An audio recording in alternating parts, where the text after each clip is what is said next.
నాన్నగారి నటన.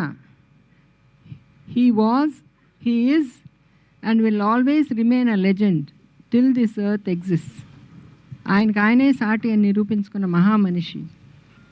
ఆ లెగసీని ముందుకు తీసుకెళ్ళటానికి ఆయన కొడుకులు, మనవలు ఎంతో కృషి చేస్తున్నారు. ఫలితం వాళ్ళు కూడా ముందుకు దూసుకు వెళ్తున్నారు. ఇప్పుడు ఫస్ట్ టైం నందమూరి ఫ్యామిలీ చరిత్రలో మునిమనవడు అరంగేట్రం చేయబోతున్నాడు. మీ అందరి బ్లెస్సింగ్స్, బెస్ట్ విషెస్ చాలా అవసరం అతనికి. మీ ఆశీర్వచనాలే అతన్ని ముందుకు నడిపిస్తాయి. I would like to thank Chaudhary Garu and his wife Geeta for introducing Ram and also giving us this opportunity to attend this wonderful occasion. I would like to thank the press and media also for their continuous cooperation and hope you will all continue doing so. మీ అందరి ప్రోత్సాహం చాలా అవసరం అతనికి. మీ అందరి ప్రోత్సాహమే అతనికి వెన్నెముక లాంటిది.